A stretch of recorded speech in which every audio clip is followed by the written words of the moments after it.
क्या हो अगर आपके भाई आपके बहन को पूरी आज़ादी दे दी जाए, पूरा सब कुछ छूट दे दिया जाए और आपको कुछ भी ना मिले।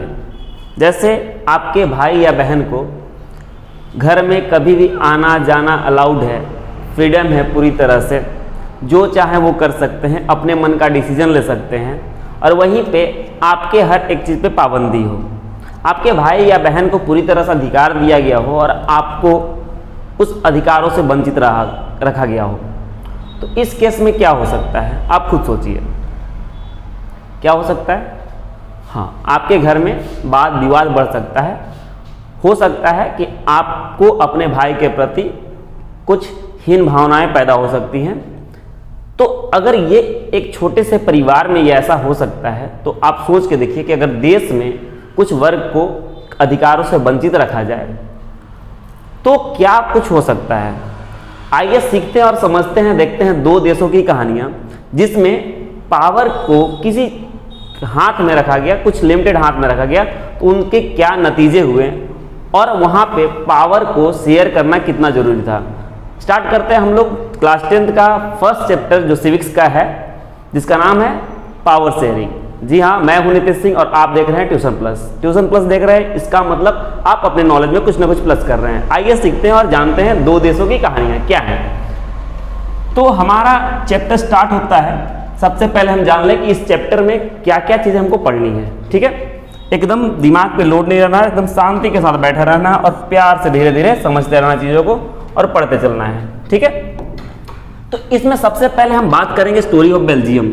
बेल्जियम का क्या स्टोरी रहा है ये हम लोग बात करने वाले हैं। फिर उसके बाद श्रीलंका का स्टोरी देखेंगे, मेजोरिटिज्म इन श्रीलंका देखेंगे, कैसे कुछ मेजोरिटी के हाथ में जब पावर जाती है तो क्या कुछ परेशानियां हो सकती है। उसके बाद अकोमोडेशन इन बेल्जियम देखेंगे कि बेल्जियम के लोगों ने अपने कम्युनिटी के बीच में, लोगों के बीच में कैसे पावर को शेयर करके अपने देश के अखंडता को बचाए रखा। उसके बाद हम लोग बात करेंगे कि ये चैप्टर जो है हमारा पावर शेयरिंग, ये डिजायरेबल क्यों है, पावर को शेयर करना क्यों जरूरी है, ये सारी कुछ हम लोग हम देखेंगे। और लास्ट टॉपिक हम लोग देखेंगे फॉर्म्स ऑफ पावर शेयरिंग, कि पावर शेयरिंग के कितने कितने फॉर्म्स होते हैं, कैसे हम लोग पावर को शेयर कर सकते हैं। ठीक है, बढ़ते अपने आगे।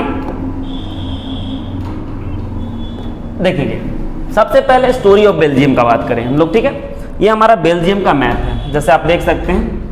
हमारा जो बेल्जियम है वो यूरोप का एक बहुत ही छोटा देश है। ठीक है, जिसकी पॉपुलेशन लगभग 1 करोड़ आसपास है। 1 करोड़ यानी जो हमारा हरियाणा है, हरियाणा जो राज्य है, उस राज्य के पॉपुलेशन से लगभग आधा समझ सकते हैं। ठीक है, इतना पॉपुलेशन है और एक छोटी सी कंट्री है यूरोप की। इसका इतनी कंपोजिशन, एक टर्म आता है हमारे पास, इतनी कंपोजिशन। इतनी कंपोजिशन आपसे पूछा भी जाता है एग्जाम में कि what do you mean by इतनी कंपोजिशन। तो इतनी कंपोजिशन का मतलब होता है कि जिस देश में लोग जो हैं उनके बीच में अगर डिफरेंसेस है, चाहे वो जाति के नाम पे, धर्म के नाम पे, कास्ट के नाम पे, कलर के नाम पे, इस चीज को हम लोग बोलते हैं इथनिक कंपोजिशन। ठीक है, तो जो ये छोटी सी कंट्री है जिसका नाम बेल्जियम है, इसका इथनिक कंपोजिशन काफी कॉम्प्लेक्स है। हमारे इंडिया का भी इतनी कंपोजिशन काफी कॉम्प्लेक्स है। यहाँ पे 5 से 6 धर्म के लोग रहते हैं, बहुत सारी भाषाएं बोली जाती है, बहुत सारे कलर के लोग हैं, बहुत सारे कल्चर को मानने वाला है। सेम उसी तरह से बेल्जियम का भी हाल था कि छोटी सी कंट्री और उसका इथनिक कंपोजिशन बहुत ही डिफिकल्ट था, जटिल था, कॉम्प्लेक्स था।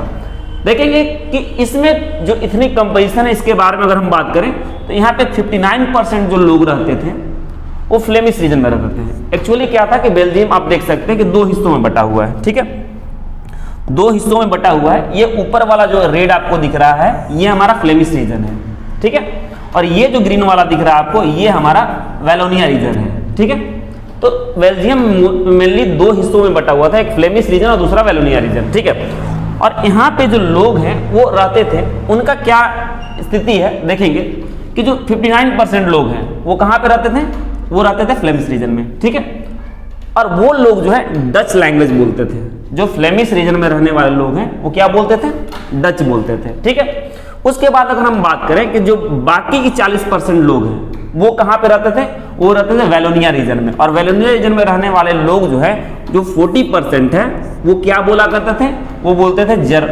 फ्रेंच। ठीक है, तो अगर आप काउंट करो तो 59 प्लस 40 99% लोग जो है वो फ्लेमिश रीजन में रहते थे, सॉरी फ्लेमिश और वेलोनिया रीजन में रहते थे। बाकी जो 1% है, बाकी जो 1% लोग हैं, ठीक है, वो बेल्जियन हैं लेकिन वो जर्मन बोला करते थे। तो कुल मिलाकर बात यहाँ पे आती है कि बेल्जियम में हमारा दो हिस्सा बटा हुआ है, एक है फ्लेमिश रीजन, दूसरा है वेलोनिया रीजन। फ्लेमिश रीजन में लोग रहते हैं वो डच लैंग्वेज को बोलते हैं और जो कि संख्या में 59% है, और जो वेलोनिया रीजन है उसमें 40% लोग रहते हैं और उनका कितना संख्या है, वो 40% है टोटल फ्रेंच का, टोटल पब्लिक का। और यहाँ पे एक कौन सा लैंग्वेज बोलते हैं, फ्रेंच बोलते हैं। जो रिमेनिंग 1% है वो क्या बोलते हैं, जर्मन। एमसीक्यू में यहाँ से क्वेश्चन बन सकता है कि how many percentage of people living in the Flemish region और वेलोनिया रीजन, ऐसा क्वेश्चन बन सकता है, ठीक है। ये तो पूरी कंट्री की बात है कि 59% और 40%। अगर हम बात करें कि जो बेल्जियम का कैपिटल है जिसको ब्रसल बोलते हैं, ब्रसल नाम है, ये आपको कैपिटल दिख रहा होगा, ये वाला कैपिटल, ठीक है, इसमें स्थिति अलग है। यहाँ पे क्या है कि यहाँ पे जो 80% लोग हैं वो फ्रेंच बोलने वाले लोग हैं और 20% जो लोग हैं वो डच बोलते हैं। कुल मिलाकर बात ये है कि पूरे कंट्री में जो मेजोरिटी है वो किनका है, डच स्पीकिंग का है, 59%। कितना, डच स्पीकिंग का। लेकिन जो हमारा कैपिटल है ब्रसल का, उसमें क्या है कि जो फ्रेंच बोलने वाले लोग हैं वो 80% है। मतलब कि जो मेजोरिटी है फ्रेंच बोलने वालों की वो कैपिटल में ज़्यादा है और पूरे कंट्री में कम है, और मात्र 20% ही लोग क्या हैं, डच बोलते हैं, जो कि ब्रसल में रहते हैं। अगर हम बात करें तो यहाँ पे हमारा जो फ्रेंच कम्युनिटी है, जो बेल्जियम में रहने वाला फ्रेंच स्पीकिंग कम्युनिटी है, वो क्या है, वो माइनॉरिटी है। लेकिन अगर हम उनका बात करें तो वो पावरफुल भी हैं और रिच भी हैं। जैसे आप देख सकते हैं यहाँ पे लिखा हुआ है कि जो माइनॉरिटी फ्रेंच स्पीकिंग कम्युनिटी है वो रिलेटिवली रिच और पावरफुल है डच से, डच लोगों से ज़्यादा पावरफुल है और रिच है। तो जाहिर सी बात है कि जहाँ पे अमीर लोग होते हैं, जो धनी संपन्न लोग होते हैं, उनका दबदबा होता है। तो यहाँ पे ये माइनॉरिटी होने के बावजूद भी ये उस कंट्री को डोमिनेट करते हैं। मतलब कि इनका जो कोई भी अधिकार है, जो एजुकेशन को लेके हो, इकोनॉमिक डेवलपमेंट को लेके हो, वो डच से पहले होता है। तो कुल मिलाकर बात यहाँ पे है कि जो फ्रेंच लोग हैं उनको सारी फैसिलिटीज, जो बेनिफिट्स है, चाहे वो इकोनॉमिक डेवलपमेंट्स हो या फिर एजुकेशन हो, कुछ भी हो, वो पहले मिला, और वही जो डच स्पीकिंग लोग हैं उनको ये सब बाद में मिला।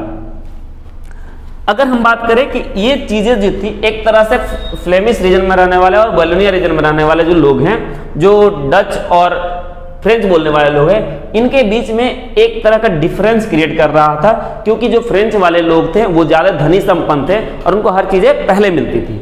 लेकिन इन्होंने इस चीज़ को पॉजिटिवली लिया और इन्होंने 1950 से 60 के बीच में जो इनके बीच में टेंशन हुआ, मतलब कि जैसे क्या होता है कि एक को कोई भी चीज़ ज़्यादा मिलती है और दूसरे को कम मिलती है, तो वहाँ पे खुद ब खुद टेंशन का माहौल हो जाता है। 1950 से 60 के बीच में इनके बीच में बहुत सारे टेंशन हुए, बहुत सारे थॉट क्लैश हुए, जिससे इनके देश के अखंडता में, यूनियन पे थोड़ा सा सवाल उठ सकता था। लेकिन इन्होंने ऐसा नहीं किया। क्या किया ये हम लोग जानेंगे बाद में। तो हमने एक कहानी सुना जो कि किसका है, बेल्जियम का है। बेल्जियम एक यूरोप का छोटा सा देश है जिसका पॉपुलेशन 1 करोड़ आसपास है, ठीक है, जो कि हरियाणा के पॉपुलेशन के लगभग आधा है, ठीक है। इसका इथनिक कंपोजिशन बहुत ही डिफिकल्ट है। 2 रीजन में बटा हुआ है हमारा देश, जो बेल्जियम है, एक फ्लेमिश रीजन और एक है वेलोनिया रीजन, ठीक है। किसमें कितने कितने परसेंट होते हैं मैंने बात कर दी। अब एक और स्टोरी देखते हैं जो कि आपके बुक में मेंशन है, और वो है स्टोरी श्रीलंका का। श्रीलंका नाम तो सुना होगा आपने, हमारा पड़ोसी देश है श्रीलंका। चलिए बढ़ते हैं हम लोग आगे श्रीलंका की तरफ। तो जो स्टोरी ऑफ श्रीलंका है सेम लाइक बेल्जियम ही है, लेकिन यहाँ पे कुछ कुछ डिफरेंसेस हैं। क्या डिफरेंस है, श्रीलंका एक आइलैंड कंट्री है, ठीक है, आइलैंड नेशन है जो कि इंडिया से कुछ दूरी पे है, ठीक है। और इसके जो पॉपुलेशन है वो 2 करोड़ के आसपास, लगभग हरियाणा के पॉपुलेशन से आप सेम मान सकते हो, ठीक है। यहाँ पे जो है इसका भी इथनिक कंपोजिशन थोड़ा सा डिफिकल्ट है, कॉम्प्लेक्स है। कैसे है, तो यहाँ पे 2 मेजर सोशल ग्रुप है, एक सिंहला स्पीकर लोग हैं और एक तमिल लोग स्पीकर हैं, ठीक है। जो सिंहला बोलने वाले लोग हैं वो 74% है और जो तमिल बोलने वाले लोग हैं वो 18% है, ठीक है। ये जो तमिल है वो 2 तरह के तमिल हैं, एक श्रीलंकन तमिल है और एक इंडियन तमिल है। श्रीलंकन तमिल को नेटिव तमिल बोला जाता है, और ये इनको इसलिए नेटिव तमिल बोला जाता है क्योंकि ये श्रीलंका के ही मूल निवासी है। इंडियन तमिल वो तमिल हैं जो कि इंडिया से श्रीलंका में चले गए हैं। कब गए हैं? जब हमारा देश गुलाम था अंग्रेजों का, तो उस समय अंग्रेजों ने क्या किया था, इंडियन लेबर को यहाँ से श्रीलंका प्लांटेशन काम के लिए ले जाया गया था। तो कुछ लोग वहीं पर रह गए, और जो उनके जो बाल बच्चे हैं, उनके जो मतलब जनरेशन है, वही जो है यहाँ पे रुक गए हैं और रहने लगे हैं। उनको ही क्या कहा था? इंडियन तमिल। ठीक है, तो तमिल कितने ग्रुप में है? 2 ग्रुप, एक श्रीलंकन तमिल और एक है इंडियन तमिल। ये 13% और ये 5%, टोटल कितना है? 18% लोग हैं तमिल, और बाकी 74% लोग क्या हैं? सिंहाला बोलने वाले लोग हैं। ठीक है, जो सिंहाला बोलने वाले लोग हैं वो बुद्धिस्ट हैं, वो बौद्ध धर्म को मानने वाले हैं। ठीक है, मैक्सिमम का यही है कि वो बौद्ध धर्म को मानते हैं, लेकिन जो most of the Tamil and Hindu है वो तमिल लोग हैं वो हिंदू या मुस्लिम हैं। ठीक है, या तो हिंदू धर्म को मानते हैं या मुस्लिम धर्म को मानते हैं। और बाकी जो 7% है वो क्रिश्चियन हैं, और ये जो हैं तमिल और सिंहाला दोनों बोलते हैं। एक बार फिर से स्टोरी को समअप करते हैं और समझते हैं कि हमारा श्रीलंका एक आइलैंड कंट्री है जो कि हमारे राज्य तमिलनाडु से कुछ किलोमीटर दूरी पे है। एक आइलैंड कंट्री हमारा पड़ोसी देश है। यहाँ का जो इथनिक कंपोजिशन है वो भी बहुत ही कॉम्प्लेक्स है। 74% लोग जो हैं सिंहाला बोलने वाले हैं जो कि बौद्ध धर्म को मानते हैं, और 18% जो लोग हैं वो तमिल बोलने वाले हैं लोग हैं जो कि हिंदू धर्म या मुस्लिम धर्म को मानते हैं। ठीक है, और बाकी जो 7% लोग हैं वो क्या करते हैं? वो क्रिश्चियन हैं और वो दोनों लैंग्वेज बोल सकते हैं, सिंहाला हो या तमिल। ठीक है, ये बात है किसका? श्रीलंका का। ठीक है, अब समझेंगे कि दोनों देशों में क्या समानताएं हैं और क्या भिन्नताएं हैं। तो समानता यह है कि दोनों देश में जो एक कम्युनिटी है वो मेजोरिटी में है और दूसरा कम्युनिटी माइनॉरिटी में है। ठीक है, अब इसमें क्या हुआ कि श्रीलंका वाले में भी जो तमिल लोग हैं और जो सिंहाला बोलने वाले लोग हैं उनमें काफ़ी डिफरेंसेस क्रिएट हुए, और डिफरेंसेस कैसे क्रिएट हुए ये हम लोग आगे जानते हैं। चलिए देखते हैं। सबसे पहले हम बात करेंगे मेजोरिटिज्म इन श्रीलंका। तो क्या है श्रीलंका का मेजोरिटिज्म, ये हम लोग देखते हैं। ठीक है, सबसे पहले जो श्रीलंका है उसको आज़ादी मिली 1948 में, इंडिया के 1 साल बाद। ठीक है, और आज़ादी मिली 1948 में, तो क्या हुआ कि वहाँ पे जो सिंहाला बोलने वाले लोग थे वो मेजोरिटी में थे। आपको जैसे मैंने बताया 74%। वहाँ पे एक इलेक्शन कराया गया।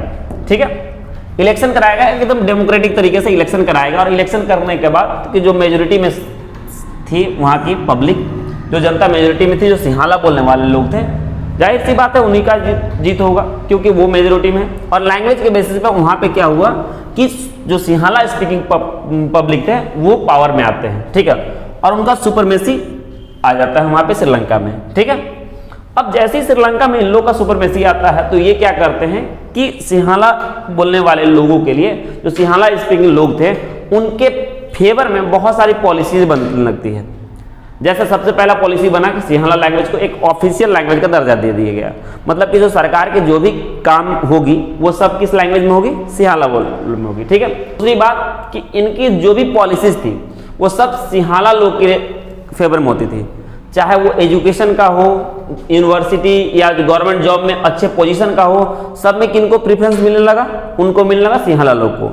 तो इससे जो है तमिल स्पीकिंग लोग थे, इसमें जो तमिल स्पीकिंग लोग थे उनके मन में एक तरह से एलिनेशन का फीलिंग आने लगा। एलिनेशन क्या होता है कि आप अपने कंट्री में ही रह के आपको लगे नहीं कि आप उस कंट्री के हो। ठीक है, एलियन से बना हुआ एलिनेशन वर्ड। ठीक है, तो एलिनेशन जैसा फीलिंग आने लगा। अब पहली बात, सिंहाला को ऑफिशियल लैंग्वेज, हर काम सिंहाला में होगा। ठीक है, जो भी गवर्नमेंट जॉब है, यूनिवर्सिटी का पोस्ट है, अच्छे से गवर्नमेंट का जॉब है, वो सब में प्रेफरेंस सिंहाला स्पीकिंग लोगों को दिया जाने लगा। ठीक है, उसके बाद क्या हुआ कि इन्होंने एक और बात की, जो बौद्ध धर्म था, क्योंकि वो मेजोरिटी में थे, उसको नेशनल रिलीजन का भी दर्जा दे दिया गया था। ठीक है, इससे जो तमिल लोग हैं वो काफी नाराज हुए। ठीक है, उनके अंदर धीरे धीरे एलिनेशन का फीलिंग आने लगा, और श्रीलंकन तमिल जो भी थे वो अपने आप को ही अपने देश में अलग उनको लगने लगा।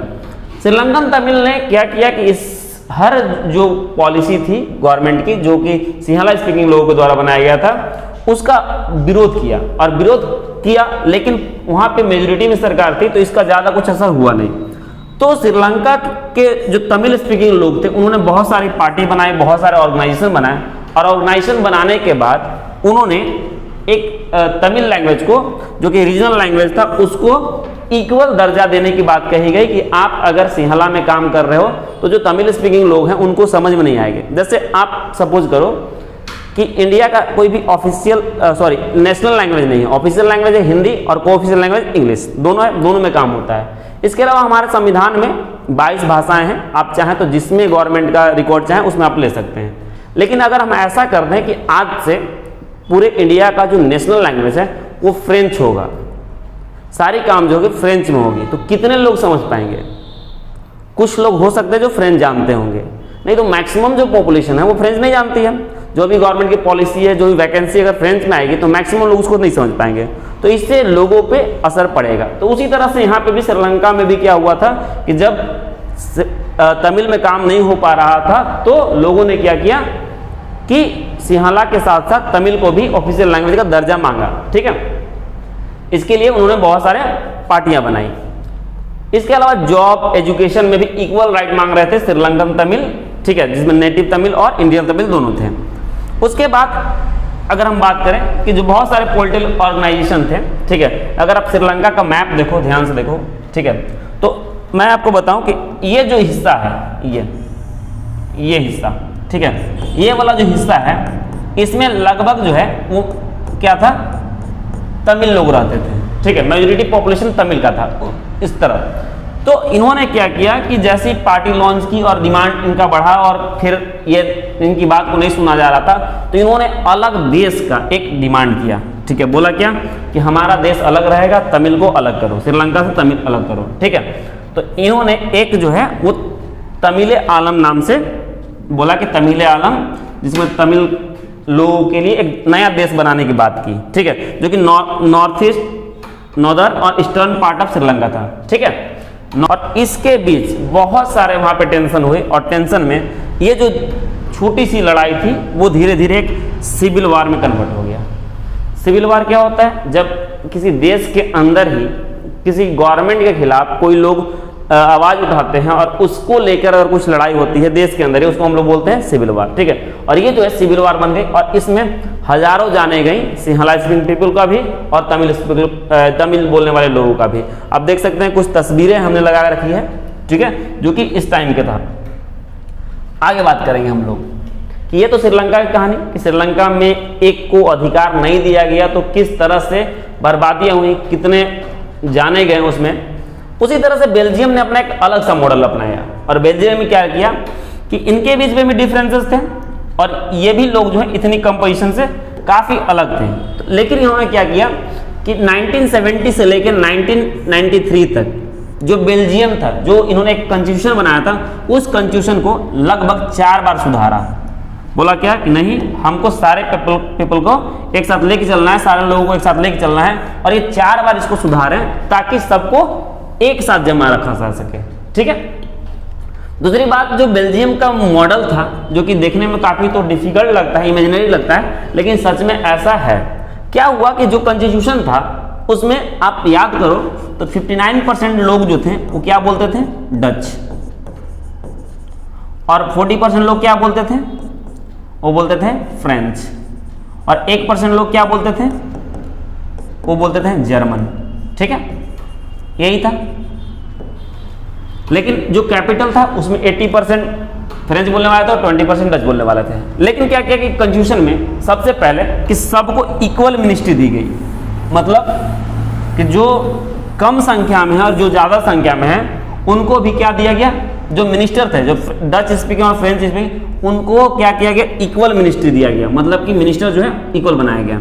ठीक है, ये एक सेंट्रल गवर्नमेंट की बात की गई। उसके अलावा दूसरा जो है कि स्टेट गवर्नमेंट बनाया गया, और स्टेट गवर्नमेंट में भी दोनों जो बोलने वाले लोग हैं, फ्रेंच और डच, दोनों को भी इक्वल मिनिस्टर दिए गए।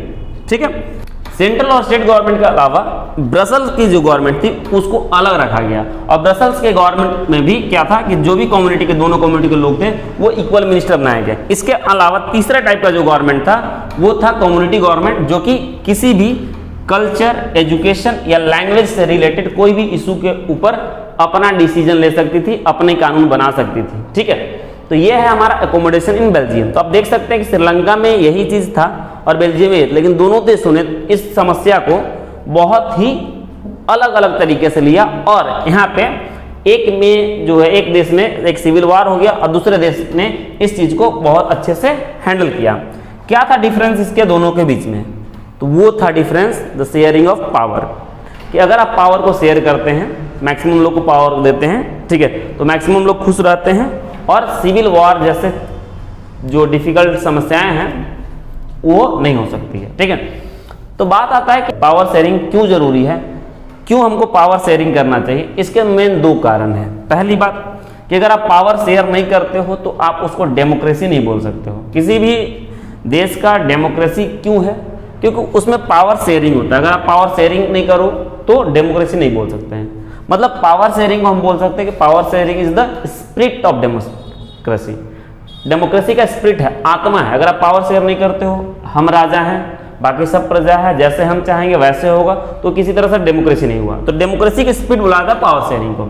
सबसे पहला बात जो है वो पावर शेयरिंग क्या करता है कि it reduces the chances of conflict between two social group. जो भी दो सोशल ग्रुप है या दो से अधिक सोशल ग्रुप है उनके बीच में जो कॉन्फ्लिक्ट है, जो लड़ाई झगड़ा है, उसको उसकी संभावनाओं को कम करती है। जैसे अगर आपके घर में दो भाई हैं और दोनों भाई को या दो बहनें हैं, दोनों को कुछ ना कुछ चीजें मिल गई तो दोनों आपस में खुश रहेंगे। ठीक है, इसी तरह से देश में भी होता है कि अगर आप सोशल ग्रुप को पावर दे देंगे तो वो झगड़ा नहीं करेंगे। ठीक है, जैसा हमने कहा कि power sharing is the very spirit of democracy, वही बात है। डेमोक्रेसी के अंदर अगर आप पावर शेयर नहीं करते हो तो इसका मतलब है कि आपके डेमोक्रेसी का कोई मतलब नहीं है। ठीक है, चलिए आगे बढ़ते हैं और देखते हैं कि पावर शेयरिंग के कितने फॉर्म है, मतलब पावर को हम किस तरह से शेयर कर सकते हैं। ठीक है, तो सबसे पहले अगर हम बात करें कि जो मॉडर्न डेमोक्रेसी है हमारा, इसमें पावर शेयरिंग करने का मेनी फॉर्म से अलग अलग तरीके हैं। ठीक है, सबसे पहले horizontal distribution of power, horizontal. ठीक है, हॉरिजॉन्टल डिस्ट्रीब्यूशन ऑफ पावर कहने का मतलब है कि एक गवर्नमेंट है जिसके दो या दो से अधिक उसके ब्रांचेस हो सकते हैं या फिर ऑर्गन हो सकते हैं जिससे पावर को बांटा जा सकता है। जैसे आप इंडिया का एग्जांपल लीजिए, तो इंडिया में हॉरिजॉन्टल डिवीजन ऑफ पावर है। कैसे कैसे कह सकते हैं इंडिया को? तो हमारे जो गवर्नमेंट है, हमारा जो गवर्नमेंट है उसमें तीन विंग्स होते हैं। जैसे आप क्लास 9 में पढ़े होंगे, एक लेजिस्लेचर है, जुडिशियरी और एजुकेटिव। ये तीन तरह के गवर्नमेंट के फॉर्म है जो कि पावर को शेयरिंग करते हैं। कुछ पावर जो है लेजिस्लेचर के पास है, जो पॉलिसी मेकिंग का है, जो पॉलिसी बनाना है लोगों के लिए क्या होना चाहिए क्या नहीं, वो लेजिस्लेचर का काम है। एग्जीक्यूटिव जो भी ऑफिसर हैं, जो भी सिविलियंस हैं, ठीक है, या जो भी गवर्नमेंट जॉब में है, उनका काम है कि उन पॉलिसी को इम्प्लीमेंट करना। और तीसरा है जुडिशियरी, कि अगर कोई भी अपराध होता है, कोई भी गलत होता है, ठीक है, तो उसके लिए एक सेपरेट डिपार्टमेंट है जो कि न्याय का काम करेगी। उसके अलावा जो होता है federal form of government. Federal form of government क्या होता है? जिसमें वर्टिकल डिवीजन होता है। वर्टिकल डिवीजन का मतलब एक ऊपर गवर्नमेंट है, उसके नीचे गवर्नमेंट, उसके नीचे गवर्नमेंट, ऐसे ऐसे बढ़ते जा रहा है। ठीक है, इंडिया में भी ऐसा है वर्टिकल डिवीजन। जैसे पहले आपका सेंट्रल गवर्नमेंट है, फिर आपका स्टेट गवर्नमेंट है, फिर लोकल गवर्नमेंट है। लोकल गवर्नमेंट में आपका नगर निगम, नगर पंचायत या म्यूनसिपालिटी हो सकती है। ठीक है, तो जो फेडरल गवर्नमेंट है वो यूएसए है, जिसमें क्या किया जाता है कि लेवल बाय लेवल गवर्नमेंट को बांट दिया जाता है। एग्जाम्पल में क्या होगा? यूएसए। ठीक है, इंडिया में भी है ये फेडरल गवर्नमेंट। इंडिया एक फेडरल भी है और हॉरिजॉन्टल भी, दोनों को फॉलो करता है। तीसरी बात अगर हम बात करें कि पावर को और कहाँ शेयर किया जा सकता है, तो पावर को शेयरिंग करने के लिए हम लोग डिफरेंट सोशल ग्रुप के बीच में पावर बांट सकते हैं, कुछ रिलीजियस ग्रुप के बीच में पावर बांट सकते हैं, कुछ लिंग्विस्टिक जो लैंग्वेज के बेसिस पे हैं उनको कुछ पावर दिया जा सकता है। जैसे आप लोग बेल्जियम में बात करेंगे कि कम्युनिटी गवर्नमेंट बनाया गया था जो अपनी कम्युनिटी का खुद फैसला ले सकती थी। और तीसरा एक और फॉर्म हो सकता है जिसमें पावर हम लोग बांट सकते हैं, और वो है हमारा pressure group and political parties. ठीक है, pressure group, political parties, movement control और इन्फ्लुएंसर इसको भी बोलते हैं। अब इनका भी रोल जो होता है डेमोक्रेसी में बहुत इंपॉर्टेंट होता है। जैसे आप एग्जांपल लोगे, जैसे सीबीएसई का बहुत इंपॉर्टेंट क्वेश्चन है कि पावर शेयरिंग में जो प्रेशर ग्रुप है उनका क्या रोल है। तो प्रेशर ग्रुप क्या करती है कि कोई भी गवर्नमेंट के पॉलिसी को, अगर वो पॉलिसी सही नहीं होता है तो उसको लेकर स्ट्राइक करती है आंदोलन करती है और वो क्या करती है, गवर्नमेंट को अपना डिसीजन वापस लेने में हेल्प करती है। ठीक है, तो ये रोल है प्रेशर ग्रुप का। पॉलिटिकल पार्टीज का अपना रोल है, जैसे अभी हमारे देश में जो सरकार है वो बीजेपी की सरकार है और अपोजिट में जो है वो कांग्रेस पार्टी है। तो क्या होगा कि जब बीजेपी कोई भी काम करेगी तो कांग्रेस को क्या करेगी, अपोज करेगी। अगर कोई पॉलिसी बना रही है बीजेपी और हो सकता है कि वो देश के हित में ना हो तो उसको कांग्रेस क्या करेगी, अपोज करेगी। तो उनको कुछ पावर दिया गया है ताकि वो अपोज कर सके, इसलिए अपोजिशन पार्टी का रोल डेमोक्रेसी में भी इंपॉर्टेंट रहता है। ये था चैप्टर हमारा। आई होप आपको समझ में आया होगा। Thanks for watching. अगर वीडियो पसंद आए तो आप शेयर, सब्सक्राइब एंड लाइक करें। Thank you very much.